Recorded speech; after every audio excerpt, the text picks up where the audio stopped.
Awesome. Great. So guys, that's actually was a perfect segue into tonight's conversation about work-life balance. So we actually wanted to make this a discussion.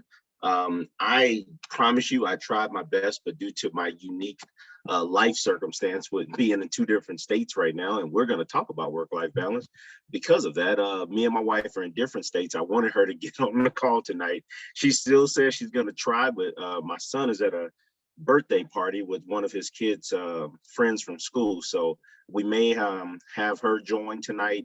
Dr. Valdez has her partner with her tonight as well. And we have Dr. Janet Antwi, who is one of our LSAMP friends and colleagues as well. And she is a specialist and an expert, especially on Instagram, about not only being an expert in her STEM field, but also on motherhood. So we're going to have a good, well-rounded panel of people to just have a discussion with you tonight around work-life balance. So there's a few kind of setup questions that I have for our guest tonight. But one of the things I wanted you guys to do is, as we talk about this work-life balance, and as you hear our wonderful guest speak tonight, if something comes to your mind, a question comes to your mind, no matter how challenging that question may be, feel free to use the Q&A feature. Feel free to raise your hand. We want to hear your voice. We know that this is a sensitive topic. It can be a confusing topic because you don't always know who to talk to and who to ask questions to about these type of things, and just life questions, right? We always give you guys the science and technology aspects of things, but here's just some life, just a life discussion that we're going to have today. And I'm really pleased with the expertise that we have on the panel tonight to give you guys a good balanced approach to the conversation around work-life balance. And as you hear many people these days, they call it work-life integration. So we'll talk about that. So just to get it started, Dr. Antwi and Dr. Valdez, just a quick intro to who you are. Real briefly, I know the audience may know you, but just a quick intro. And then just at a very high level, what does this topic of work-life balance mean to you? Dr. Antwi, I'll start with you. Hi, everybody. You can call me Dr. J. Dr. Brian. J. I think it's easy for all of us. I am Janet Antwi. I have a PhD in medicinal chemistry from the Ohio State University. I am currently a faculty member at Ohio State. I just assumed that position a month ago. I used to be at Ohio Dominican, a small private liberal arts school. I teach all things chemistry, biochem, organic chem is my favorite to teach. What else? I'm married. My husband is an accountant, and I have 2 daughters. And so I have young children, and I'm working full time. And so this topic is dear to my heart because I'm an advocate for moms to work and also be, present in the lives of our children. And so, yes, I'm happy to be here and to be a part of this discussion. Dr. J, right. I'm excited. Dr. Valdez. Yeah, I was going to say, Dr. J, I'm so excited to be here with you. We have a lot of similarities. So I'm Dr. Valdez. I did my undergrad at Southwestern Oklahoma State University in chemistry and math. I did my PhD at Harvard University in biomedical sciences broadly. I am now faculty at Northeastern State University in Oklahoma. I've recently returned to Oklahoma, my home state. This is my partner and husband, Clayton Matthews, who's here with me today. We have a 5-year-old son, Gibson, who one of my lab students is watching for us to be able to be here. Mm-hmm.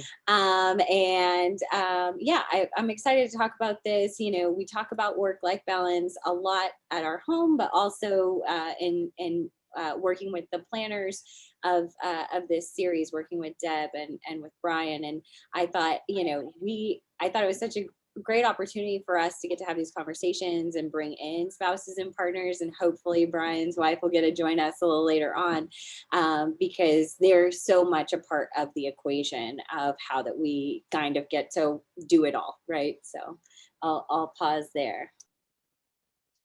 Awesome, awesome. And for those that don't know me, hopefully you do know, I see you every week.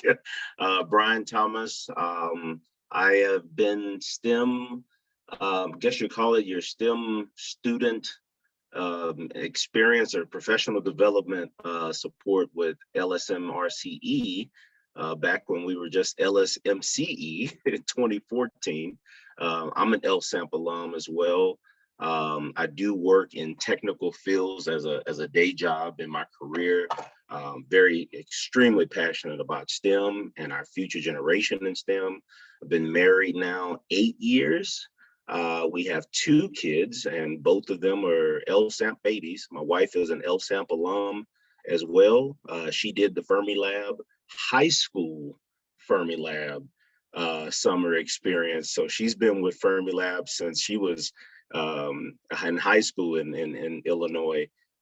So those that do know me, my son used to come to the conferences and all that, and he was in my wife's belly from the beginning. And then, sad to say, because of COVID, you guys have not been able to see my daughter because we haven't been in person. So hopefully in 2022, we'll be able to get back in person. But I love this topic. I'll be honest. I am a person who works a lot.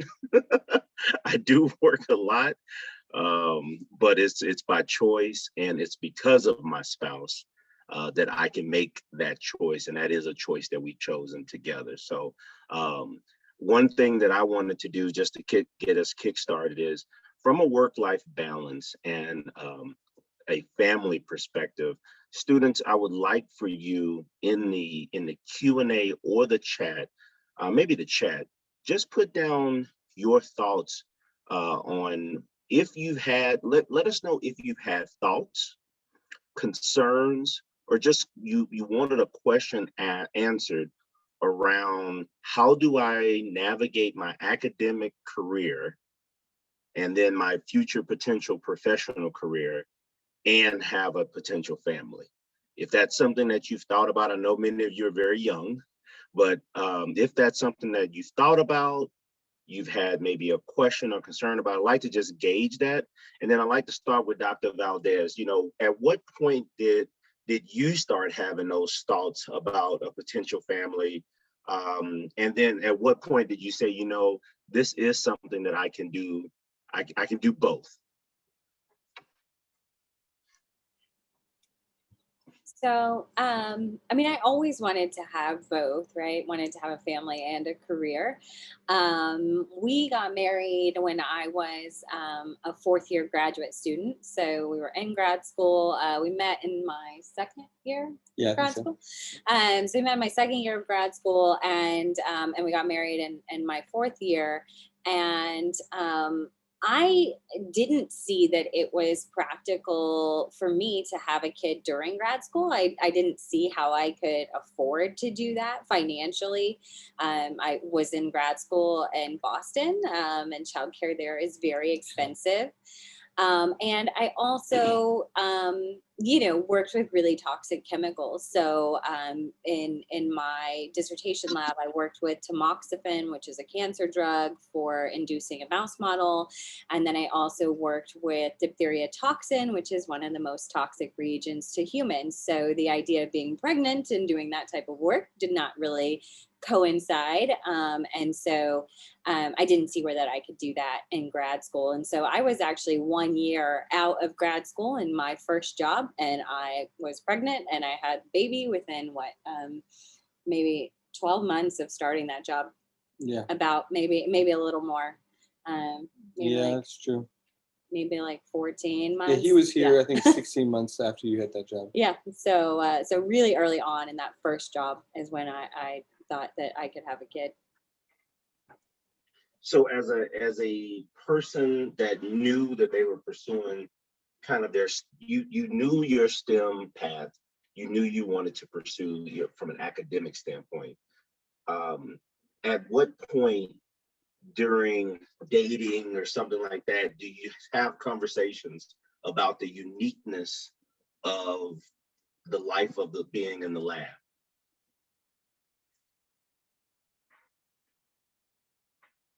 Is that for me or for Well, Dr. J? Dr. J or Dr. Valdez, both of you, because that's a unique, like, you don't want to surprise your partner with, oh, this is what your life is really like. Yeah. But, do you have those conversations up front while you're dating, getting to know someone? Do you let your friends know what type of life you live so they don't get surprised when you tell them, no, you can't make it to something? How do you go about that? Yeah, well, why don't you try to answer that, Clayton? I feel like we kind of were workaholics when we first met. So I'm a musician and I was running my own entertainment business as well. And so I worked out of my house. And so I just had the luxury of just waking up and just working basically. And that was kind of always our sort of our meeting point. We're gonna do our things. We have our own identities. We have our own. When we first met, we didn't have a single person that we knew like that overlapped with like mutual friends or anything like that. And so that was kind of like sort of our launching pad, was sort of our careers and stuff like that, and working constantly. But because like we both were working so much, it wasn't really like we had to necessarily have the conversation about like my life as a scientist means that I may work at odd hours, or like when my mouse colony is ready and like that means that I have to do experiments and I'm like on, that wasn't necessarily like a totally new, that wasn't a shock experience. Yeah, when you have a project and you go head first into it, that communication's always, I think the biggest thing is that there's always communication about all of these things right from the jump. And I think that's how we've made everything work, from, even just the next steps in dating, moving in with each other, to getting married. And I mean, before we even got married, we even engaged, we talked about having kids very openly, just to make sure that we were both on the same page. We kind of had a little bit of tug about the timeline of those said kids. I think that can be kind of a tricky subject. We can come back to that. And we can come back to that. But I think the open conversation was always there about work and sort of the expectation of that. I love that statement there about the timeline of the kids, because that is something that's something that my wife and I talked about, from career life, where do we live, proximity to family, all that kind of played a part in us trying to build a timeline, and us being STEM people. We always trying to plan something out, and we want to be so detailed, and sometimes life doesn't work like that. Everything isn't an equation or a formula. So Dr. J, what are your thoughts on that? When you're trying to plan your life with family, friends, etc., but at the same time, you know what your academic path is and what that requires of you. How did you go about that? Okay, so my husband and I met in grad school as well. We met my first year in grad school. He is not a STEM person. He was done with school, finished his master's, was working as an accountant. So he had a 9 to 5. So his schedule was all set. His life, I would say, was straightforward. So mine was the one to figure out and to like plan around. So when we started dating, we talked about marriage, and I was like, yeah, I'm open to getting married while in grad school, but I wasn't open for children while in grad school, just like Dr. Valdez said. But then we ended up getting married my 3rd year in grad school. And I wanted to wait to have kids because, again, the timeline, I'm like, if I'm done with grad school, I'm going to go do a postdoc, I'm going to get a job. When is the perfect time to have kids? So yes, while we were dating, we did talk about it. I mean, he wanted children, I wanted children, we want the whole family life thing. And so it was a matter of when would be a good time. So like you said, Brian, you know, scientists, we like to calculate and plan everything and try to add and divide, make sure the equation's balanced. So for me, my first pregnancy, I was caught off guard. I mean, I'm old, I'm an adult, I should know better. to have control over my situation. But somehow things got out of my hand and I did get pregnant in grad school. So I had a baby. I got pregnant 3 months after I got married. So I'm one of those people that went to PhD with a belly and was walking around going to work every day with the belly. And I was probably the only one in the graduate program that was pregnant in grad school that I knew of. Most of the people that were having kids were the faculty and the postdocs, not the grad students. So everybody was looking at me like, what is wrong? But I let life happen and I had my baby. I was happy. I had her while going to school. My boss worked out nice schedules with me. I ended up graduating a year later than I would have, but I would have had it any other way because my second baby, I couldn't find a good time to have her either. So I felt like it was a good time in grad school because starting a new job and getting pregnant, yeah, we can talk about my second baby, but basically my husband and I, we did talk about it and life happened and I embraced it and I went through and I finished my PhD. Woohoo. So it's doable. It was hard, crazy hard, but it's doable. I really appreciate your transparency with that. And as we said, life happens. I'm pretty sure, just as we're talking about, you know, outside of school type of life happens academically to you. There's probably going to be at some point on that journey, especially those of you who are pursuing your grad degrees and your doctorate degrees and having to do postdocs and things like something's going to happen that wasn't part of the plan. So it's almost like we just need to prepare for that and be okay with that. I think we're really programmed, you know, to almost try to be perfect, right? You try to get the best grades, you try to, you know, get volunteer, you try to put together the best resume, but at the same time, imperfection is just life. It is not perfect, even though from an academic standpoint, you do seek a lot of perfection, but those of you who are researchers who've had a chance to research, you know that it is a quest, it is a journey. You know, you're always trying to learn something new. So I think be okay from being surprised when things happen, and don't let it get you off and make you stop, because those are choices. One thing that I'll say from a work-life balance standpoint is that it is a choice. And I don't want to speak for my wife, but my wife did join us. So she's under my name on here. So if you guys see my name pop up twice, that's my wife, Carmel. But I would like for her to share. One, she's like I said, LSAMP alum. You guys probably have seen her or her connection with her company with LSAMP as well. But I like to get from her perspective on what it's like to have to support someone who has a higher number of hours working per week and activity, travel, what that entails mentally as a supporter, because it is a team. You cannot do this alone.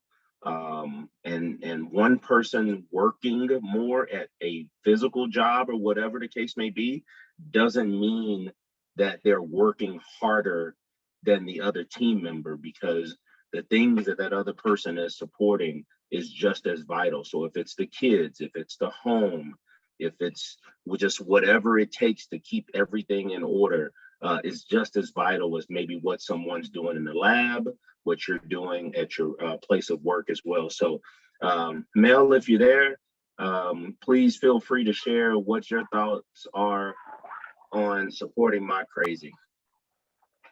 Supporting your crazy. Wow. That's a funny question. I think in general, I think something that I would share is that everything is a trade-off and everything is kind of planning, and it's a challenge, right? So there are some days where everything works perfectly, all the planning in the world works out, and there's some days where I've had to be okay with prioritizing. Like right now, I'm at a birthday party with my son, and peep it out just for a moment, because for me that was something that I wanted to do for him. So when we talk about kind of advice I would give is put together your support system. I think the woman before me talked about the planning, right?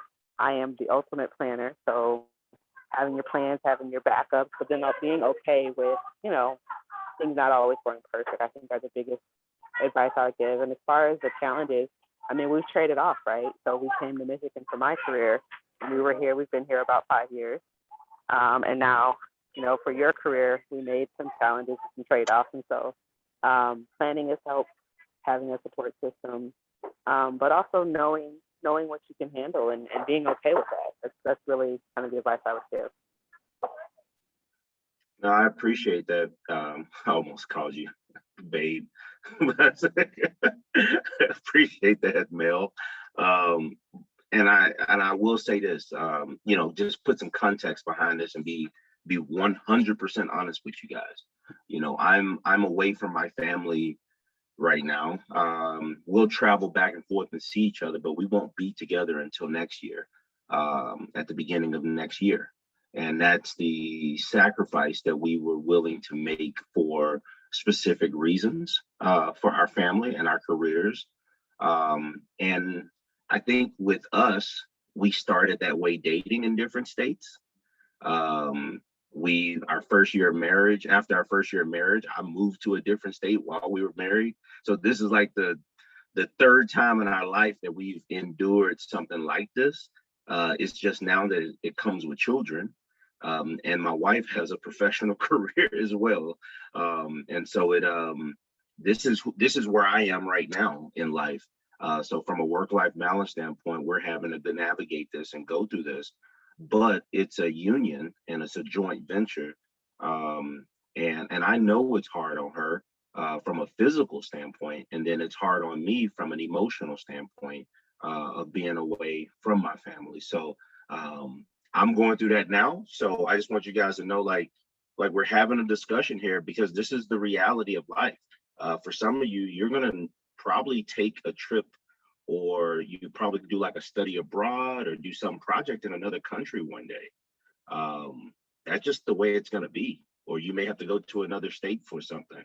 But if you have the right people around you who understand what the bigger picture is for you, then you'll be okay. But I'll tell you this, you also are going to be okay even if they don't support you. Sometimes you just have to make a choice.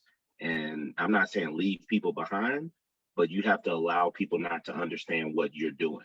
Because I'm pretty sure I got family members, and my wife may have family members who think we're crazy right now. But there's, they're not in our marriage and in our lives. So we have to do what's best for us. So I'd like to take a pause real quick. Let me read the chat. Do you have any questions? And please feel free. I want to share a story real quick. And feel free to use the raise your hand feature. And we want to hear your questions. This is like a public apology to my wife. I don't know if I ever apologized to her about this. She was in grad school, and she was working and in grad school, and she was taking this class, and my wife was having to pay a portion of her grad school. And I think one day I said, like, why are you doing this? Like, why are you, because it was like she didn't have, it was a choice, right? She's choosing to take this class. And I don't know if she had like maybe struggled with the class or maybe struggled with a certain an exam or something like this. And I asked her, why are you doing this? And I look back now on all those years and I see the successes and the things like Dr. Valdez always says, some of these things can open doors. that your hard work just doesn't open. And now she graduated. When she crossed that stage with that master's, she was pregnant. And so my son, you know, I'll be able to tell him, you know, mommy carried you across the stage. And she finished and she did it, and doors have opened up for her. And there was a period where I didn't even understand why she was going through what she was going through. And I'm saying that to be honest, to say, guys, we as spouses and as partners and as friends, we're not perfect. And we may not always truly understand what our spouse or partner is truly going through and what they're trying to accomplish. And so we need to be sensitive and ask and be caring and be open to change and not think from just our perspectives. Because I didn't understand it. And I don't know if I, like I said, ever apologized to my wife for questioning. But I'm so proud of her now. And I'm like, wow, there was a period where I didn't even understand how proud I would be in the future of you and how beneficial it would be to you and other people. So I just wanted to share that because it's a reality and it's something that you may go through. Mel, do you remember that one? Yeah, you didn't apologize, but I appreciate your apology now. No, it definitely was. It definitely was a challenge. You know, like, you know, going through that experience. I had my last class. I decided to take the extra class instead of writing the thesis. I went that route, and I needed to do some lab work and some extra work for my professor to support some of his research. And he asked me. I remember him asking me, "Is your situation going to cause any delays for you?"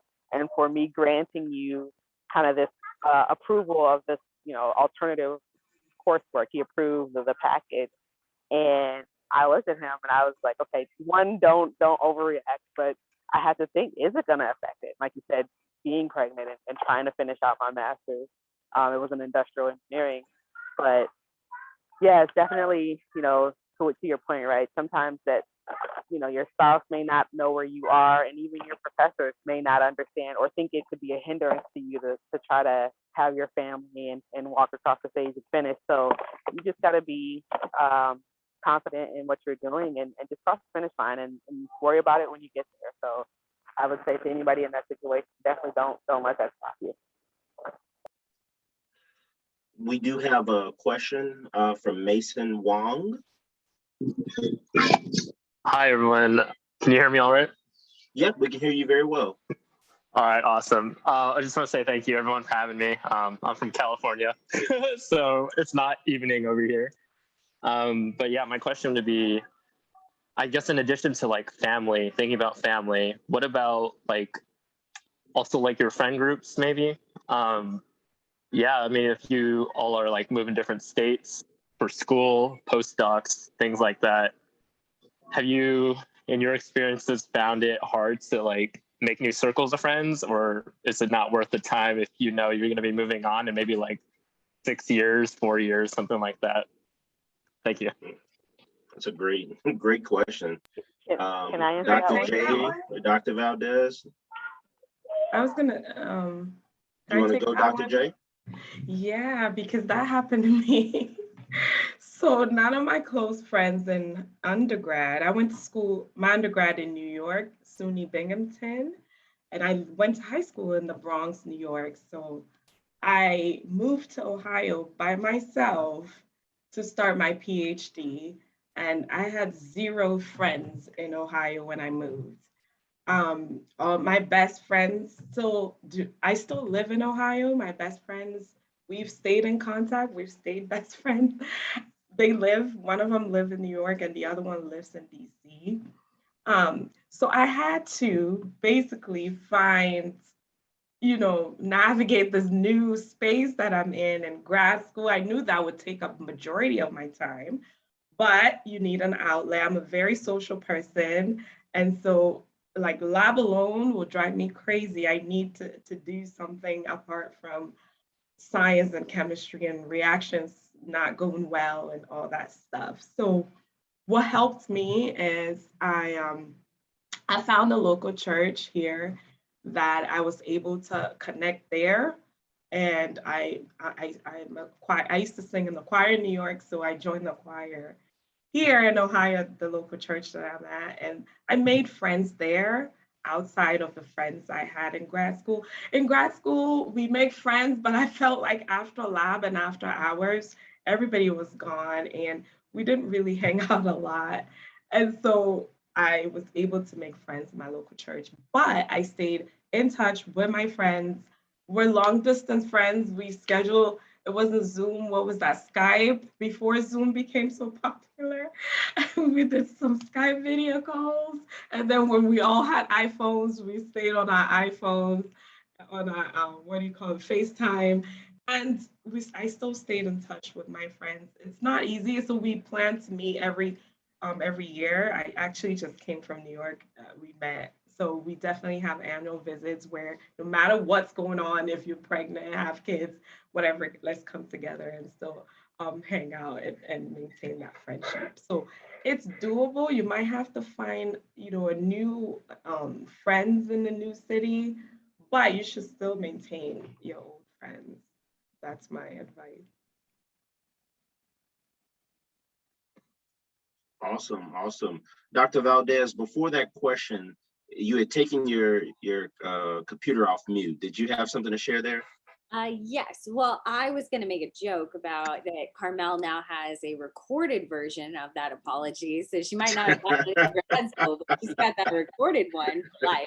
But actually, Clayton wanted to make a point. Well, I was just going to say, I mean, what we've managed to do along with communications is be okay trading spaces as a leader and a follower. And you'll see that as like a marriage and like a family.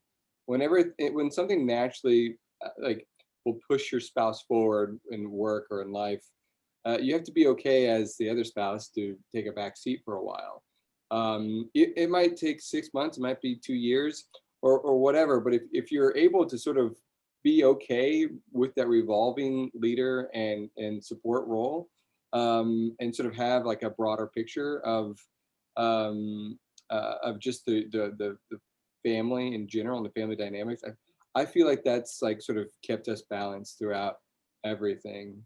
And that like just being okay and sort of to your point, Brian, is just like and just nobody else is in our marriage and sort of like keeping that sort of perspective and just having a broader perspective of that. And then on the friends, I'll answer real quick that in grad school, I had a really close knit group of friends that, I met who were in my program. I was in a very large PhD program, an umbrella biomedical science one. And so, I had a good group of friends that, we both like did homework together, like the PSETs and stuff in the first year, but also like went out after hours out for dinner and drinks and all those kinds of things. And so, and we've maintained, really good friendships, throughout the years. And I've been out of grad school for, I think, 7 years now. So like, and we still, are really close. And I also found a lot of, I feel like in each stage, beginning in grad school, that I found great groups of friends and like different people of color groups. So in graduate school, we had the minority biomedical scientist at Harvard. So that was all scientists of color. So there was like a group for that. And then we also had the Du Bois Society that was all grad students of color. And, it was really fun to get to be in those circles. And again, not have to explain being a person of color, not having to like, you just got to be, right? You got to hang and you could talk about, good times, bad times, all of that stuff. And so many of those folks were non-STEM that it was really nice just to have an outlet of friends who were not in the science space. So I didn't have to like talk about science. I could just like talk about life and, other things. And now, being removed from grad school, like I've gotten to reconnect with them, and like they're, you know, amazing like authors, and they've got really cool careers, and like we found ways to kind of come back and work together, especially in the DEI, diversity, equity, inclusion space, which has been really fun. And similarly in my jobs previously at Wellesley, I found a really great community and the staff of color working at the school. And so that was kind of my people and my new friend group once I was like, you know, graduated beyond being a grad student. So. Thank you for that, Dr. Valdez.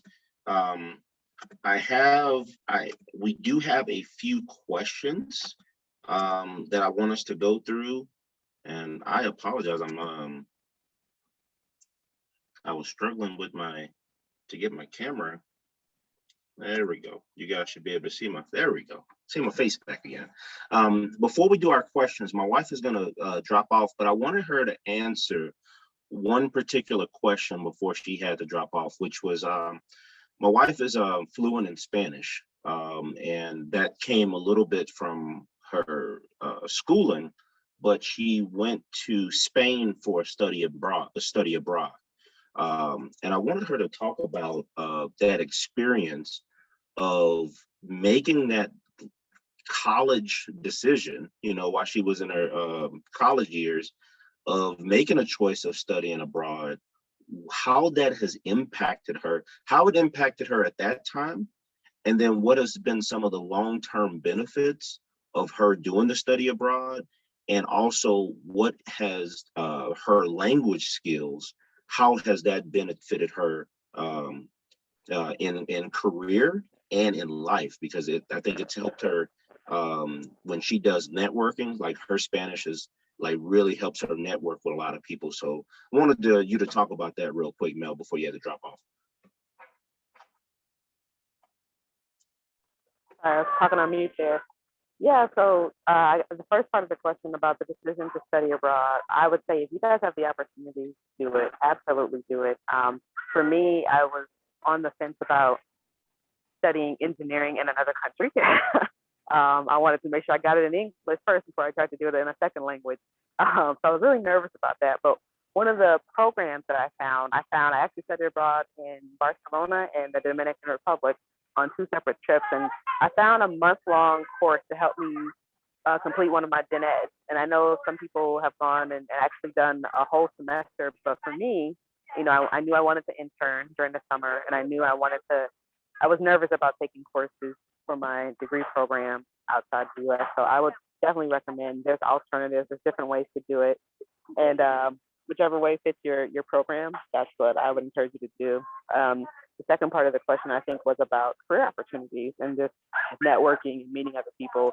I found that the biggest thing I took away from study abroad was really cultural respect and being able to navigate in unfamiliar spaces where I am the oddball, you know, and you stand out, but being able to connect with people and to be able to respect and understand, you know, different points of views and where people are coming from.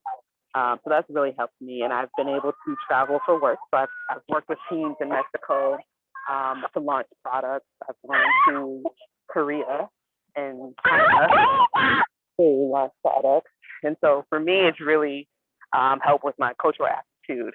And even when I get into an environment where I feel awkward for whatever reason, it's okay. I'm not so, you know, so awkward that I know that I can't manage past it, and I can't connect with anyone, even if they're the complete opposite of me. So I think those are really the biggest takeaways, is being comfortable in any room that I walk in and being able to connect, even if I don't necessarily agree with opinions that may come up or don't have anything in common. You know, it's okay. We can work together and, you know, move past that. And so those are the takeaways I would say. And you'll find, surprisingly, that there are people who aren't able to work with other cultures. I've had teammates say that they won't go to, you know, the country that we were launching a program in because they just don't want to go. And so I think if you're on the fence about it, even if you're nervous about it, maybe this is time to go when you're in school, because you can always come back. It's temporary, and you can get your feet wet without having to make a permanent commitment. Because that would be my takeaways as far as studying abroad and studying another language. Okay. Yeah. And thank you, Mel. The reason I asked that question to you was there was a question actually in here about um, relationships and being distant, and Norbaya actually talked about, you know, if I was in another country for a whole year, how do I maintain relationships? So I would ask Dr. J and Dr. Valdez to you to help kind of add to this question, even if it's not another country. You know, what have you guys done to maintain a specific, you know, if there's a specific relationship you wanted to keep, how have you maintained it, even if it's just from a different state? And I know, Dr. J, you have family in another country as well. So you guys are very qualified to speak to this. Yes. I think we probably have hinted a little bit, but communication, staying in touch, you have to be intentional about the people that means the most to you, whether it's a boyfriend, fiance, husband who's long distance. For me, it was my family, my whole family, parents, siblings, and friends were in a different state while I was in grad school. So that can be lonely in a different place if you're not a social person, if you don't like to go outside of your way to meet people. I wasn't in a big, my grad program was very small. Within the College of Pharmacy, the medicinal chemistry department, my year, there were 7 of us. And 4 of them were international students. So it was so small, and everybody would just disperse. And, you know, upperclassmen, sometimes you don't see them, you don't know their schedule. So for me, it was different. We didn't hang out a lot as a cohort in grad school. So I had to go out of my way to, you know, find new friends. But I still would be in touch with my parents, my siblings over phone and video calls. That was our way. And then yearly visits. It's hard to plan visits. So I would make sure, whether it's when I get summer break, when school summer break, I would go. And then also Christmas breaks, I would go back to New York and visit. Thanksgiving, I could never make it to it because it was so short, Thursday, Friday. But Christmas, I can get a week. Summertime, I can get a week. That would make my 2 weeks vacation time. And then I would go visit family. But you have to be intentional. And the people that love you, if they support you, they would understand and support you in any way they can.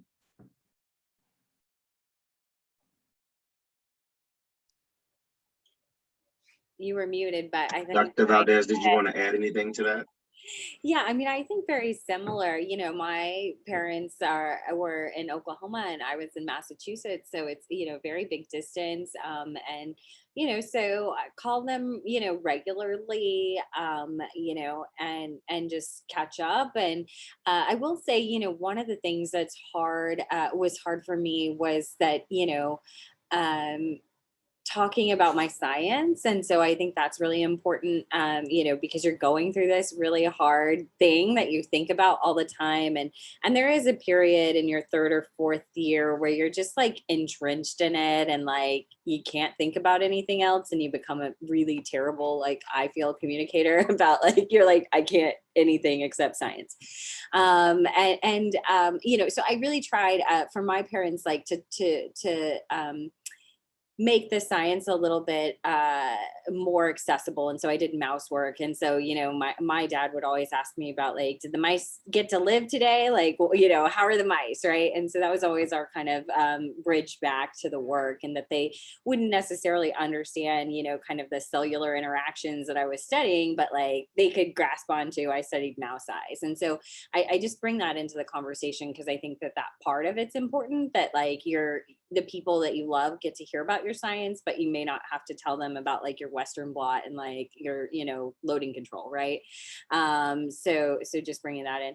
I will say, you know, I have some really amazing friends. I and Clayton will attest this. I'm not great at, honestly, at reaching out. And so I have like I have my best friend from high school and my best friend from college. Like they know, like they call me, right? They're like, I got to check in on you, see how you're doing. And they're really amazing about that. And that's like just, you know, character flaw, right? Like, I'm just like, I'm not great about being the person to check in. And so I really appreciate having those like amazing friends who do reach out and call me, and we, you know, we'll have hour-long conversations whenever they call, but I don't always think of that front and center. So yeah.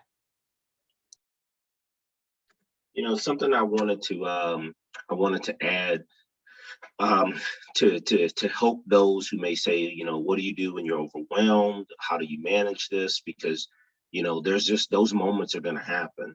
I want you to know that it's okay to have your thing. And what I mean by that is, I don't care if you like playing video games, if you like going to anime events, if you like coloring books, if you like putting together a puzzle, if you like going to a sporting event, whatever your thing is, don't lose that, because we're going to, in our careers and our academic lives, we're going to get entrenched. As Dr. Valdez said, there's going to be moments where it almost seems like this is life. Like life is what you're doing at that moment. And I'm pretty sure, I see Clayton over there, I'm pretty sure that's happened to him from a music standpoint, where you just, it happens, guys. It's going to happen to you when you care about something, when you're passionate about something. And for those that date at times, it's no different when you're dating someone. For those first few months, man, it's like life centers around that person for a few months, right? And so it's no different than your academics and your career. And so feel okay with having that thing, and hopefully you have a spouse. Like I don't mind playing the PlayStation, and my wife lets me play PlayStation ever so often, and she doesn't say anything. She's not like, oh my gosh, my husband's a grown man playing a video game. She's like, that's his moment to just be a regular, normal human. And that's his thing. Or if I go to a golf course, okay, babe, enjoy yourself. It's not a, oh my gosh, why are you not, you know, we need those moments. So I just want you to know to keep those moments in your life. And I wanted to know with Dr. J and Dr. Valdez, you know, what are some of the things that you do to kind of keep the normality, you know, keep your some form of normality outside of this academic world, and being wives and partners and mothers? How do you still just kind of be you and don't lose you? Oh, mine. How do we do it? Honestly, I don't have an easy answer. First of all, I want to address a question real quick about, was it hard to have a social life during grad school? Yes, I'm not gonna lie. It was hard, and it's gonna be hard afterwards too. The thing I want everybody to get out of this is grad life, career life, all this wife, mom life, it's always, I feel like, gonna be busy. I think it's even busier now than it was in grad school. I'm a mom of two. I have tomorrow is my first daughter that I had in grad school. Tomorrow's her birthday. She's gonna be 6. And my little one, she's gonna be 2 in August. So I have little ones that need all the attention in the world. And so it's busy. It's always busy, but what works, again, I guess if you have a partner that is your team, that helps a lot. So my husband and I, we were always talking, planning, seeing who's gonna do the drop off, who's gonna do the pickup, who's gonna have to miss this event. Like, you can't go to this wedding, or maybe you can go to the reception, but you can't go to ceremony, because we can't give up all the 6 hours and go sit at somebody's wedding and party for fun. So, or maybe you can go to this wedding, we can go together. It's a lot of talking every day and every planning, a lot of planning. So how do I do it? Whew. I have a work schedule. I have help with the childcare. My kids go to school. Um, Lisa is in kindergarten. She just graduated. And the little one, she stays home with grandma. So work, I go outside of the home to go to work.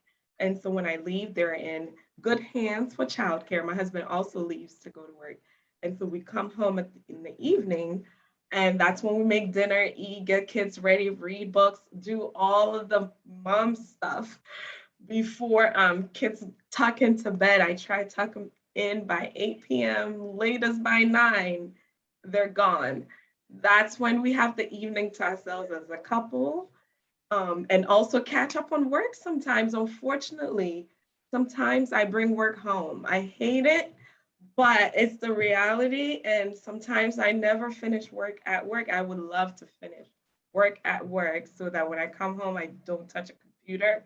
But you know how you students are. You can email the professor at 10 p.m. about something that's due at midnight. Sometimes we have to reply those emails, as annoying as they can be, because we have a life too, but our students don't care about that. They're like, you have to get back to me right now. Anyway, so that's a day to day, every day. Week, and also I have my so Brian said, what do we do for fun, or my outlet? I ran a blog on Instagram where I talk about mommy stuff. I enjoy connecting with other moms. I talk to them about, all things motherhood, all of the ups and downs of motherhood. I like talking to other women and seeing where they are and inspiring them and trying to encourage all of us to keep going. It's not easy, but I enjoy doing that. My husband lets me do that when I have a moment to myself. I'm on my phone, I post, I chat, all that stuff. I'm on social media, guys. It helps sometimes. It's a good outlet. So yeah, I do all of it in 24 hours, and I still get some sleep. So I don't know how. I can't give you a blueprint, but it all gets done. Thank you for that, Dr. J. Dr. Valdez, how do you stay somewhat normal? And then while you're answering that, also there was our last question from our student, which was, how do you say no? Just, I mean, I'm happy I'm not answering that question, because I literally just say no. I have no problem saying no, but you maybe have a little more tactful way of going about it. You got it. Yeah. I mean, I'll also, as Dr. J said, I'll answer the question about socializing in grad school. I didn't find that I had a problem socializing in grad school. I mean, like I said, there was periods where that like the experiments were really heavy and I had to be like, in the lab all the time.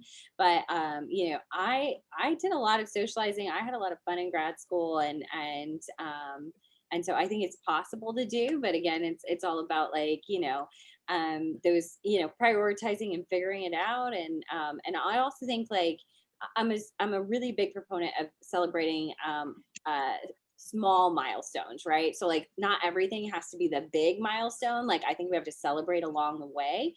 And so I really urge my friends to celebrate as we go. And so, and that kind of ties into some of the things that I do to keep my normalcy, right? So one of the things I love to do is throw parties. Like I love a themed party. Like I go real big, like really elaborate in the themes. And so I have a lot of fun doing that. I also am very strong. I have strong feelings about taking vacation and taking time off. And I actually had to force Clayton to I was not into that.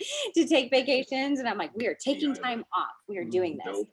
And I also like to do like small weekend trips, like, like let's pick a place, let's go. And then like, I don't always have time to plan it before we get there. So like once we get there, I'm like, let me Google stuff and like, let me get the little brochures and like we, plan as we go. But doing like weekend trips and stuff just to kind of like get out of our element and do something like fun and new. So those are some of the things that I do to kind of keep it normal. I also love watching TV. So I, that's how I unwind and kind of, just be a normal person and not a academic, me or professor me or any of those things. Saying no, I think, I mean, it is hard. It's hard, and especially like when there are things that you love to do. I mean, another thing I do that I like that feels like being normal, is the diversity work and doing, you know, talks like this and getting to engage with undergrad students of color, first gen students, low income students. And so like, even though like this might be extra work to like other people, to me, like this is my outlet. Like I love to spend time with y'all and be part of these talks. So, you know, saying no is definitely hard. And so it's definitely, you know, it's a learned skill. And, you know, now as faculty, I feel I'm a little more protective of my time than I used to be when I was an administrator. I felt like I could say yes a lot more. And right now, like tenure first, is my motto. So like, you know, tenure first, and then I can do other things and take on other things. So if it's not like especially a priority to me, then I just say no now. Awesome. Thanks for that transparency. We're wrapping up here. I will have each of our guests kind of do a send away message. Clayton, you have to say something too. But I just wanted to first off say thank you, students, again for joining us. We have one more week left. I think we may actually have our slide that shows our last topic of the year, or sorry, of the summer. Center and focus reflection on the past webinar topics and open discussion. So we'll do this one more time before we start to prepare for some of the fall discussions and fall conferences. So thank you. We hope that the transparency and just the realness of the conversations tonight lets you know, one, we're human, but two, it's pretty cool. You guys are getting feedback from the people who are, you know, your professors. Like, these are the people who, like, you know, you're probably like, who are they? What are they? They probably think they're robots. They are regular people, and you're going to be one of those people one day. So I think it's pretty cool to kind of look behind the curtain and see that they're regular humans just like you, going through different things. So with that being said, I'd like to have Dr. J and then Dr. Valdez, if you guys can just send a closeout message of to keep our students inspired as they're having these mental battles between work-life balance, school life balance, etc. What is something that can keep them inspired and motivated to keep pushing through? All right, thank you, Brian and LSAMP, for always having me and for this great conversation. I enjoyed it as well. My, I guess, take-home message is never forget the priority, which is your student or your employee, whatever that your work requirement is, don't forget that, make that your priority and give it the best, because at the end of the day, that's what's going to open the doors for you. And the social and the fun and all the aftermaths, fit it in there, but your priority is set. You know that if I have to cut something out for the goal, the real task, if you're a student, you have an exam, you have a deadline, that's the goal, finish that. But while you're doing that, while you're planning to submit this assignment on time, don't forget to incorporate the social life, the hour here, the hour there, just to live a little, right? And so never forget the priority. And while you're doing the priority, fit in the fun as well, and the life and the relationships, and never let those things stop you from getting to your goals. Because I think the goals is clear and it's important. So put the goals up front and let everything else, partners, everybody knows what the goal is. So when you meet them, my husband, when he met me, he knew that this was my goal, is to get a PhD and become a professor. So when we meet, you know the goal, and we're talking, and everything has to fit around it. And it did. So don't forget the goal and have fun. Awesome. Thank you, Dr. J. Dr. Valdez and Clayton. Sure, I'll go first. Yeah. To Dr. J's point, I really, I think, you know, don't be shy of letting the other stuff come in. Like, you don't stop being a person. You don't, like, just because you are a scientist or you're in your PhD, that's not everything that you are. And I think you're a person too that likes to let loose, and that has might have hobbies. Maybe later, maybe have hobbies. But like, I really just prioritizing certain things, of course, always saying no to things. I feel like, to go back to that a little bit, I think saying no, your schedule, like what your bandwidth is, your priorities are, like, do I love what this thing is? And can I shift my life around a little bit to make time for that? I feel like say yes to everything that you possibly can until you can't. And then, but build those relationships, have those friends, keep living life as you continue to grow your profession and your career in your academics. I think that's huge. I mean, you should just keep that going. Yeah, I mean, I think along those same lines, I think that it's really about, like, I think zooming out, right? Like, sometimes I think, as Dr. J and Clayton just said, like, that science project or that, course assignment is going to be front and center, but, next week it's going to be done. And maybe that is the time to do that small celebration, right? Like, celebrate the fact that paper got turned in, or you finished that project, or you finished that summer research program, right? Many of you are probably conducting research this summer. Like, you should celebrate that you've accomplished a lot this summer. So celebrate those small things and zoom out. And then I also think, like, as you think long term, and at any stage of your life, like, think about those folks who are supporting you. Like, who's your squad, right? Like, who's your support team? And so for me, it was really important to pick a spouse that was going to be supportive of me and my career. And unlike Dr. J, I had no idea I was going to be a professor. So, like, this was a change of events. True. And so, so he's along for the ride and super supportive in whatever I do, but I picked the right person. And so you got to make sure that you pick the right people to be part of that squad for you. Thank you. You guys actually influenced me, because, I really like something Clayton said there, where he said, actually say yes until you can't say yes anymore. And I think you got to know you got to put that kind of line in the sand for you. And I'm a person who said no a lot, and I'm gonna be completely transparent on mine, guys. I look back now, and I have accomplished some things. I've done some things financially. I've done some things professionally. I've done some things career-wise. I've impacted a lot of people. But sometimes I wish I had more fun. And that's